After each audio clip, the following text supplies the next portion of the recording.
Hello বন্ধুরা, আবার চলে এলাম সেই নীল পুজোর জন্য তোলা মহাদেবের মূর্তির সেই ভিডিও নিয়ে, লাস্ট পার্ট নিয়ে। তো ভিডিওটা দেখতে থাকো, আমাদের সাথে থাকো, আশা করি ভালো লাগবে।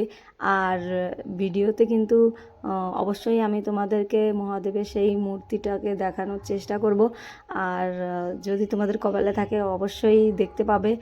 আমি কিন্তু একটু হলেও দেখেছিলাম, তো তোমাদের কপালে থাকলে তোমরা অবশ্যই দেখতে পাবে। তো ভিডিওটা দেখতে থাকো, আশা করি ভালো লাগবে। তো দেখতেই পেলে বন্ধুরা যে মহাদেবের সেই মূর্তিটাকে সন্ন্যাসীরা পাড়ে নিয়ে এসেছিল।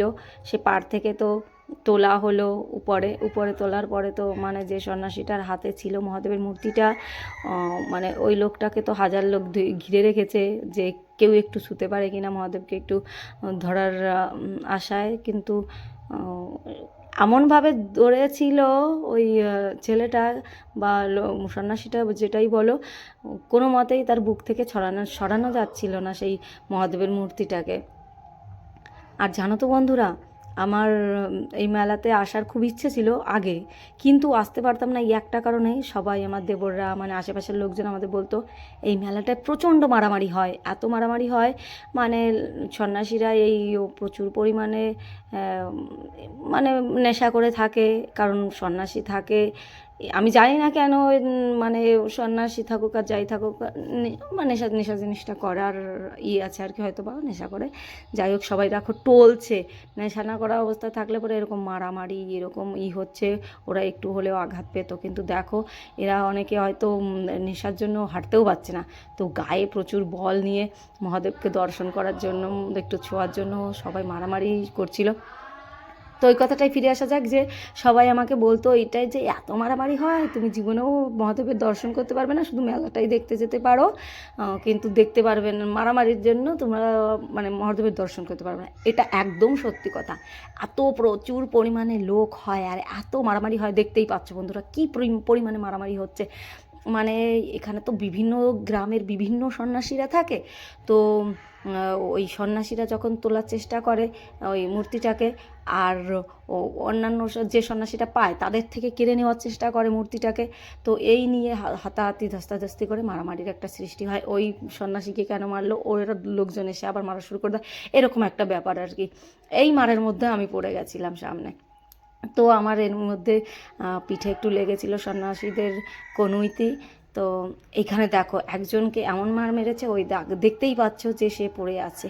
আমি তো ভয় পেয়ে গেছিলাম, নড়ছিল না চড়ছিল না। আমি মানে আমার গা হাত পা পুরো কাঁপছে, আমি ফোন ধরে রাখতে পারছি না, এত পরিমাণে যে এটা আমি কি দেখছি আমার চোখের সামনে। মানে মহাদেবের একটু ছোঁয়ার জন্য, একটু পাওয়ার জন্য যে মানুষ কেমন করছে, মানে এটা চোখে না দেখলে আমি বিশ্বাস করতাম না কোনোদিনও যে এটা আদৌ সত্যি।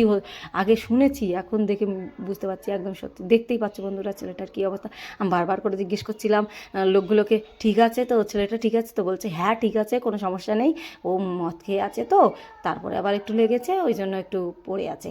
তারপর দেখতে পেলে বন্ধুরা মারামারি করতে করতে সবাই জলে চলে গেছে, এত পরিমাণে মারামারি হয় ওইখানে।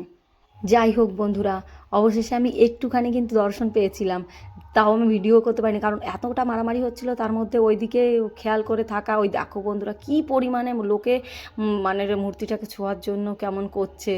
আমি মানে পুরো আমার গা হাত পা কাঁপছে, একে মারামারি করছে ওরা। আর এইখানে মহাদেবকে মানে মন্দিরে ওইখানে দিতে হবে, কিন্তু মন্দিরে রাখতে হবে, অনেক মা কাকিমা দিদিরা আছে, সবাই জল ঢালবে। তারপরে ওইখান থেকে কিন্তু মহাদেব চলে যাবে, যে সন্ন্যাসী পেয়েছে তাদের গ্রামের কোনো এক মন্দিরে নিয়ে গিয়ে পুজো টুজো করে, তারপরে বাজিতপুরে মন্দির আছে, ওই মন্দিরে এনে পুজো করা হয়। তবে হ্যাঁ, এইখানে কিন্তু 1 মাস ধরে মেলা হয়, কিন্তু 1 মাস ধরে ঠাকুর থাকে না, ঠাকুরের নির্দিষ্ট আবার জলে রেখে আসা হয়। তবে জানো তো বন্ধুরা, আমি এই মূর্তিটাকে অনেক আগে একবার দেখেছি, তখন বিভান পেটে ছিল। আর মন্দিরে যখন প্রতিষ্ঠিত ছিল তখনও দেখেছিলাম বাজিতপুর মেলাতে গিয়ে, কিন্তু এভাবে এই অবস্থাতে দেখতে পাবো ভাবতে পারিনি। তবে হ্যাঁ বন্ধুরা, তোমাদেরকেও দেখিয়ে দেবো, আর তোমরা ভিডিও শেষে অবশ্যই হর হর মহাদেব লিখে যেও। এই দেখো বন্ধুরা, আমাদের তো প্রচুর পরিমাণে কষ্ট হয়ে গেছে, গা হাত পা কাঁপছে, বাড়ি চলে যাচ্ছি। তো তোমরা সবাই ভালো থেকো, সুস্থ থেকো। ভিডিওটাই এই পর্যন্তই। এত যুদ্ধ যে মূর্তি নিয়ে, সেই মূর্তিটাকেও তোমাদেরকে দেখিয়ে দিলাম।